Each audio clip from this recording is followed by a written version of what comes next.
Hi friends, आपका बहुत बहुत स्वागत है ऑनलाइन स्टडी में। इस वीडियो में बात कर रहा हूं भारतीय संविधान का निर्माण, यानी कि हमारे भारत के अंदर संविधान का निर्माण कैसे हुआ। तो आइए देखते हैं क्या हुआ 1934 में।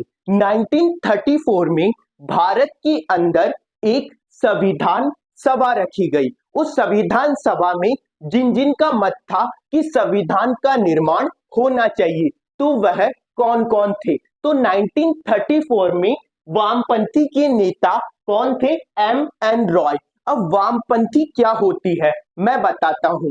वामपंथी के अंतर्गत हमारी यह एक भारत की राजनीतिक पार्टी है।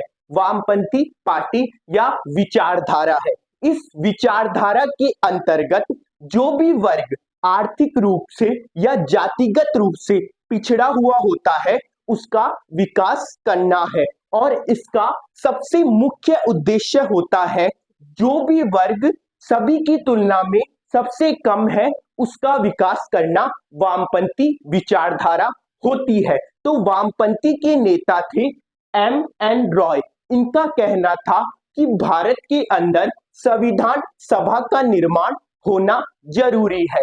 अब आगे बात करते हैं। 1934 में दूसरी पार्टी थी, उस पार्टी का नाम था स्वराज पार्टी। जो पार्टी थी वो क्या कहना चाहती थी कि भारत के अंदर भी संविधान सभा का गठन होना चाहिए। तो इस पार्टी का जन्म कब हुआ? तो जो स्वराज जो पार्टी थी वो 1 जनवरी 1923 1 जनवरी 1923 के अंदर स्वराज्य पार्टी बनाई गई थी।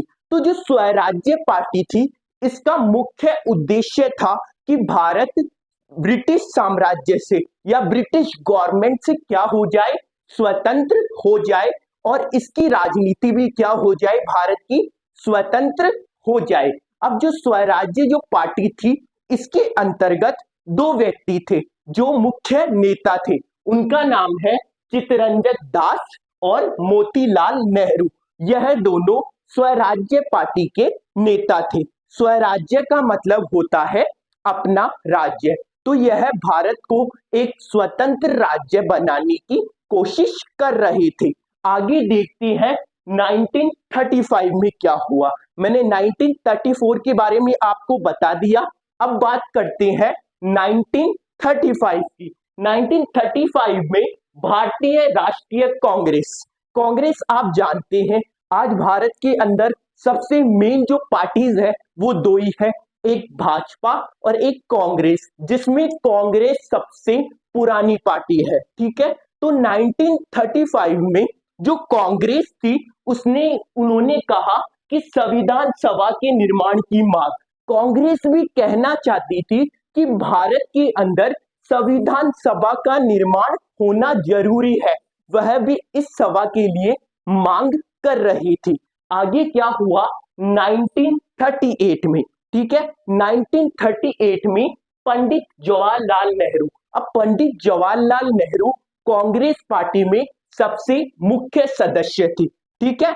सबसे मुख्य सदस्य कांग्रेस पार्टी के पंडित जवाहरलाल नेहरू जी थे। ठीक है। उन्होंने क्या किया, भारत के संविधान निर्माण हेतु वयस्क मताधिकार की बात करी। पंडित जवाहरलाल नेहरू जी ने भी मांग करी कि भारत के अंदर संविधान सभा का गठन होना चाहिए, और इसके चलते उन्होंने वयस्क मताधिकार की बात करी। वयस्क मताधिकार का मतलब क्या होता है? वयस्क मताधिकार का मतलब होता है सभी लोगों को मतदान देने का अधिकार होता है, चाहे वह धर्म से, जाति से, लिंग से कोई सा भी हो, वह सभी मतदान देने के अधिकार में हो सकता है, और उसके मतदान का मूल्य भी जितना ही होगा जितना और लोगों को मतदान का मूल्य दिया जाता है। यानी कि सभी को मतदान देना जरूरी है, वह होता है वयस्क मताधिकार। आगे बात करते हैं 1940 में क्या हुआ। 1940 में नेहरू की इस मांग को ब्रिटिश सरकार ने सैद्धांतिक रूप से मान लिया।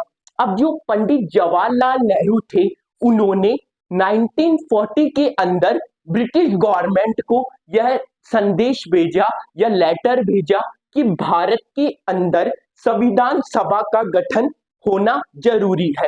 आप जानते हो भारत ब्रिटिश गवर्नमेंट के अंडर में था, तो पंडित जवाहरलाल नेहरू जी ने लेटर भेजा कि संविधान सभा का गठन भारत के अंदर होना चाहिए। तो उन्होंने क्या किया, उन्होंने प्रस्ताव को अगस्त प्रस्ताव के नाम से जाना जाता है, ठीक है। तो ब्रिटिश गवर्नमेंट ने यह जो प्रस्ताव सैद्धांतिक रूप से मान लिया, चलो ठीक है, भारत के अंदर संविधान सभा का निर्माण जरूर होगा। तो जब पंडित जवाहरलाल नेहरू ने ब्रिटिश गवर्नमेंट को यह प्रस्ताव रखा था, इसी प्रस्ताव को क्या कहा जाता है, अगस्त प्रस्ताव के नाम से जाना जाता है। यह क्वेश्चन आ जाता है कि अगस्त प्रस्ताव किसे कहते हैं। आगे बात करते हैं हम 1942, 1939 से 1945 तक द्वितीय विश्व युद्ध चल रहा था, यानी कि विश्व के अंदर सेकेंड वर्ल्ड वॉर चल रहा था, ठीक है। इस बीच क्या हुआ, ब्रिटिश सरकार ने क्रिप्स मिशन यानी कि ब्रिटिश गवर्नमेंट ने क्या किया, भारत को क्रिप्स मिशन का लेटर दिया। क्रिप्स मिशन के मुख्य कौन थे, सर स्टीफन क्रिप्स के नेतृत्व में यह किया गया था। अब आप ये सोचो कि जो ब्रिटिश गवर्नमेंट थी उसने भारत को क्रिप्स मिशन को क्यों दिया, मैं आपको बताता हूं। सेकेंड वर्ल्ड वॉर चल रहा था, जो ब्रिटेन था वो पूरी तरह से पराजित हो गया था, हार गया था दक्षिणी पूर्व में, और जापान उसी समय 1942 में जापान इंडिया पर क्या कर रहा था, वॉर कर रहा था। तो जब ब्रिटिश गवर्नमेंट ने किसका साथ लिया, भारत का साथ लिया, और उनका सहयोग करने के लिए ब्रिटिश गवर्नमेंट ने क्रिप्स मिशन रखा कि ब्रिटिश गवर्नमेंट ने सोचा कि भारत मेरा सहयोग करेगा और मैं वॉर में सफल हो जाऊंगा, जीत जाऊंगा, इसलिए क्रिप्स मिशन रखा गया था, ठीक है। आगे मुस्लिम लीग ने यह स्वीकार कर दिया। अब भारत के अंदर ये क्रिप्स मिशन का जो ऑप्शन था उसमें हिंदुओं ने तो इसे स्वीकार कर लिया, पर मुस्लिम लीग ने इसे अस्वीकार कर दिया, क्योंकि मुस्लिम लीग चाहता था कि भारत एक संघ नहीं दो दो संघ हो, हमारी भी जगह भारत के अंदर हो, इसलिए मुस्लिम लीग ने इसे अस्वीकार कर दिया था।